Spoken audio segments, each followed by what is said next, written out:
কমিশনের চোখে ধুলো দেওয়ার চেষ্টা। কলেজ টিলা লেক উদ্বোধনের তড়িঘড়িকে ঘিরে বিতর্ক।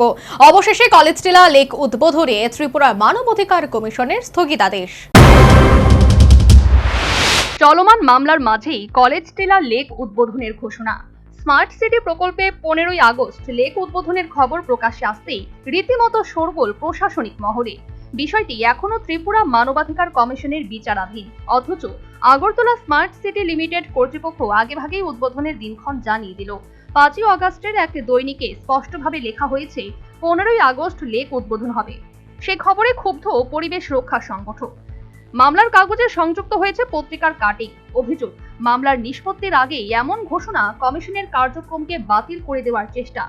অভিযোগকারীদের দাবি, এটি এক প্রকার পূর্ব নির্ধারিত বাস্তবতা তৈরির কৌশল, যেখানে আগে কিছু করে ফেললে পরে আর আপত্তির জায়গা থাকে না। ফলে প্রকল্প উদ্বোধন হলে পুরো মামলা অর্থহীন হয়ে যাবে, পরিবেশ সংরক্ষণের মূল উদ্দেশ্যটাই ভেস্তে যাবে। ঘটনার সামনে আসতেই ত্রিপুরা মানবাধিকার কমিশনের কড়া প্রতিক্রিয়া।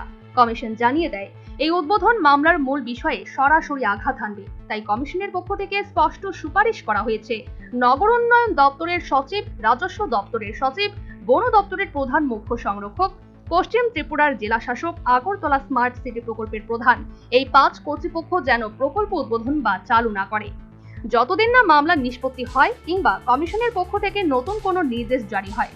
কমিশনের এই অবস্থানের পরও প্রশ্ন থেকেই যায়, মামলা চলাকালীন কিভাবে উদ্বোধনের দিন ঘোষণা করা হলো? উদ্বোধনের এই তড়িঘড়ি কি নিছক কাজ সম্পন্ন করা, নাকি এর আড়ালে আছে অন্য উদ্দেশ্য? লেক সংরক্ষণ ও জলাধারের ভারসাম্য রক্ষার দাবিতে এই মামলা। সেখানে প্রকল্প চালুর আগেই উদ্বোধনের ঘোষণা পরিবেশ কর্মীদের কাছে মোক্ষম আঘাত।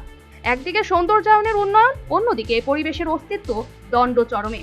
স্মার্ট সিটির নামে যদি প্রকৃতির ক্ষতি হয়, তবে তার দায় কে নেবে? কমিশনের সুপারিশ আদৌ কি মানা হবে কি না, এখন নজর প্রশাসনের অবস্থানে। কারণ একবার উদ্বোধন হয়ে গেলে আর কিছুই ফিরিয়ে আনা যাবে না। এই মুহূর্তে মূল প্রশ্ন, কমিশনের নির্দেশ মানবে কি সরকার, নাকি উন্নয়নের নামে পরিবেশ ও আইনের চোখে ধুলো দেওয়া হবে? Bureau report, news vanguard.